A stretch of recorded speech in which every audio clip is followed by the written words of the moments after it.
Thank you so much, Honorable Chairperson of the House Committee, honorable members. My copies are delayed, but I have the soft copy. Due to the time limitation, I will read an abridged version of my motivation, and the full one can be scanned through a QR code once the hard copies are made available.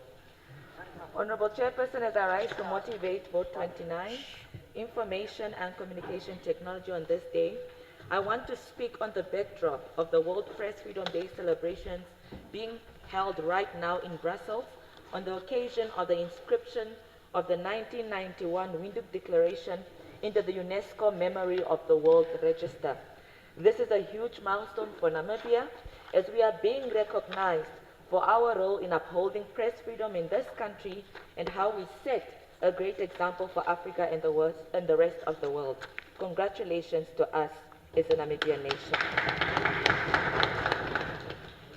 I would like to congratulate Her Excellency President Tumbonani Ndaitwah on becoming our first female elected president and entrusting me with the responsibility to lead at the Ministry of Information and Communication Technology. I'm also grateful to the former Deputy Minister, Honorable Modestus Amtse, and to the Executive Director, Dr. Audron Mate, and the entire team for assisting me in steering this very important institution at different times in the past and for this 8th administration. Honorable Chairperson, this budget will be the first step towards our quest to champion information technology for socio-economic development as per the vision of the Ministry of ICT, and I applaud the Minister of Finance and the Director General of the National Planning Commission and their teams for helping curate this development-focused budget. I would like now to provide a brief overview of the current ICT landscape, which I'll delve into some key ICT notables. The development and expansion of digital infrastructure addresses key national priorities by enhancing broadband access, reducing the digital divide, and fostering economic growth through innovation and technology-driven industries. Namibia's overall 4G population coverage stands at 88.4%, a notable increase from 85% in 2022. High coverage is obviously notable more in the urban areas as opposed to the rural areas. As of January 2024, Namibia had an internet penetration rate of approximately 62.2%, equating to about 1.63 million internet users. This represents a significant increase from previous years, highlighting the country's commitment to closing the digital divide. Namibia's fiber optic network stretches about 18,719.5 kilometers, which in our opinion is still low. This is due to delays from the local authorities for approval for the digging of trenches in their respective towns. Furthermore, rolling out a fiber optic network is not economically viable for operators, thus they choose not to invest in them. Low fiber networks rollout may also be attributed to lower demand or population density or low population density. In 2022, radio was still used more regularly, more than television, despite a 10% drop compared to 2019. Radio was also the main source of news for Namibians, with 40.7% identifying it as the main source of news. Unexpectedly, the internet accounted for 23.6%, which was the second most used source of news, and notably television 21.2%, and newspapers 12% were used, less than radio or the internet. I now present to you our plans, Honorable Chairperson, Honorable Members, to create a dynamic, collaborative, and progressive ICT environment through efficient service delivery that fosters access to information in a digital economy for the next 12 months. The ICT Ministry received a total appropriation of $898,455,000 Namibian dollars for this 2025-2026 financial year. These funds are earmarked towards the Ministry's operational and capital expenditure, including subsidy provision to the Namibia Press Agency, NAMPA, Namibian Broadcasting Corporation, NBC, and the New Era Publication Corporation, NEPC. Herewith follows a summary of the exact allocation per program. Program 1, under ICT development, is allocated an amount of $16,988,000 Namibian dollars to develop and facilitate the implementation of ICT policies and laws, as well as coordinate ICT infrastructure development. Further, under this program, we strive to bridge the digital divide through remote information communication technology centers that we have in all the 14 regions and in 26 constituencies. Specifically for this financial year, we want to witness the full operationalization of the Electronic Transactions Act, Act number 4 of 2019. Therefore, the Electronic Information Systems Management Advisory Council will establish the Online Consumer Affairs Committee, and we remain committed to modernizing public service delivery and accelerating Namibia's digital footprint. Therefore, we are taking decisive steps to enable secure and trusted digital transactions.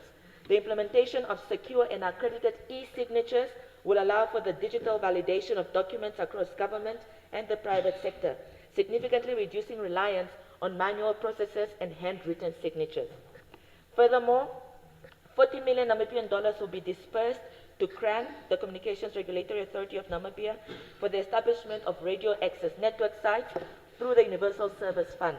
This will support the deployment of mobile broadband and voice networks at 15 sites in this financial year, prioritizing 22 schools and 2 clinics in line with the universal policy and regulations.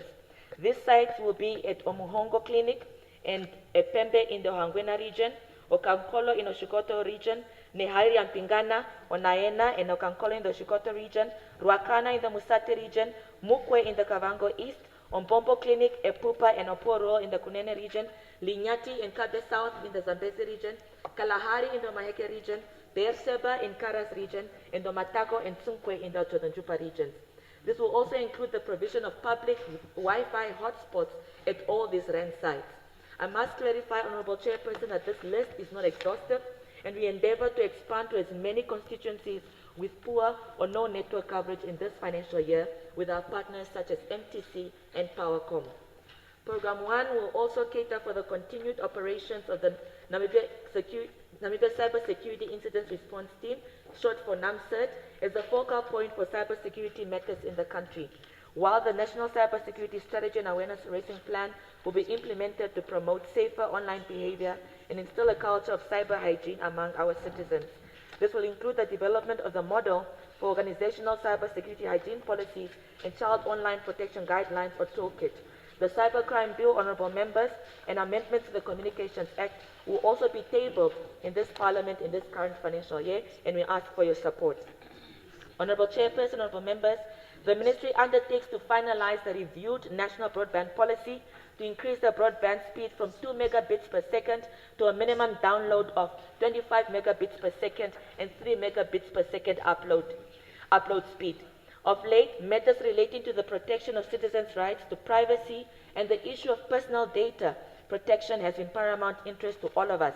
Therefore, once discussed at the Cabinet Committee on Legislation, the Data Protection Bill will be tabled in Parliament in the 2025-2026 financial year, and again, we ask for your support, honorable members. For the preservation of a national ecosystem and national security, preliminary work on the National Data Center will commence during the current financial year.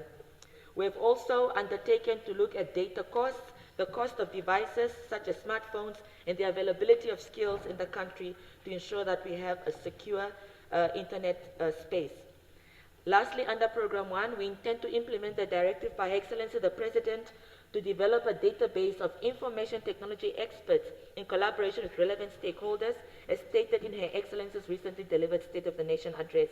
In collaboration with MICT, the Ministry of Education, Innovation, Youth, Sports, Arts and Culture, we also endeavor to implement a project of data capturers and data labelers, where we envision to create 1,000 jobs over 3 years.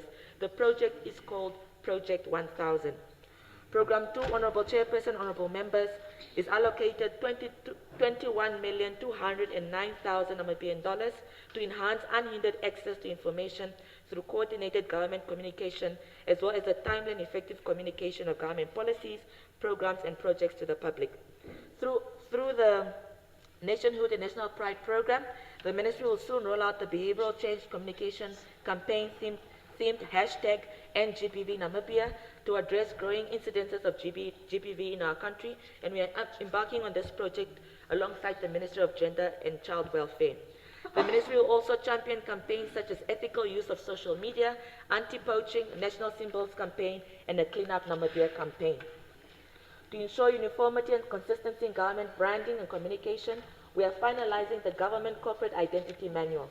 This manual will standardize how public entities represent themselves across logos, typography, colors, official documentation, signage, and digital platforms.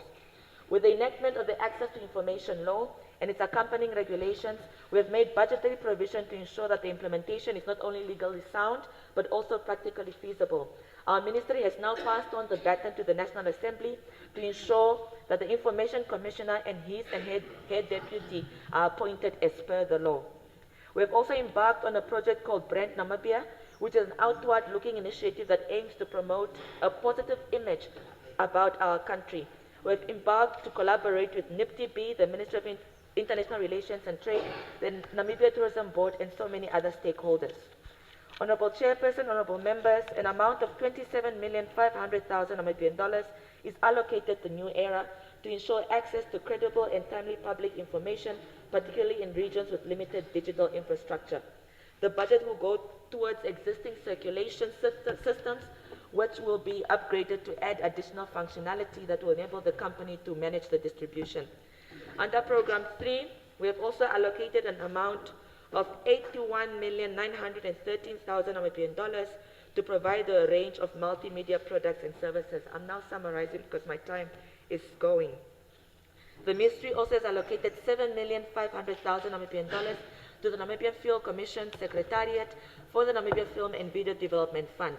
This also includes the amendment to the NFC Act and drafting of regulations to ensure sustainability of the Commission and formalization of the film sector. Additionally, under Program 3, we have provided the Namibia Broadcasting Corporation, NBC, with the amount of 361,853,000 Namibian dollars for their operational budget and 140,000 Namibian dollars towards their development budget.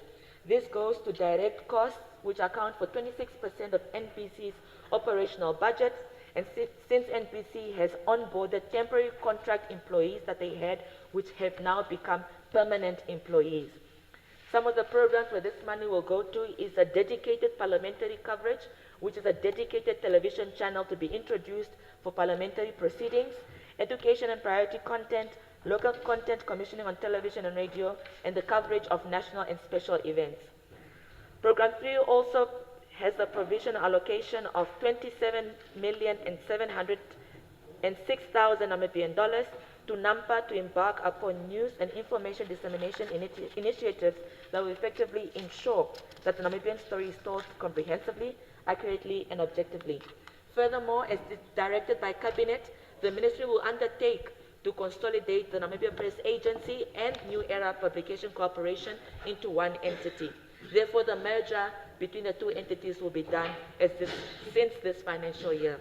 Honorable Chairperson, last but not least, an amount of 82,084,000 Namibian dollars has been allocated to Program 4 around coordination and support in the ministry.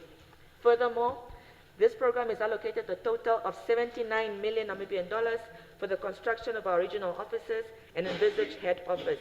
Out of that, $16 million is budgeted for the finalization of the construction of the ministry's Hardap regional office. 12,228,000 Namibian dollars is budgeted for the start of the construction of the Karas and Kunene regional offices. A further 51 million Namibian dollars has been allocated for the start of the construction of the MICT head office, because where we are now, we are renting.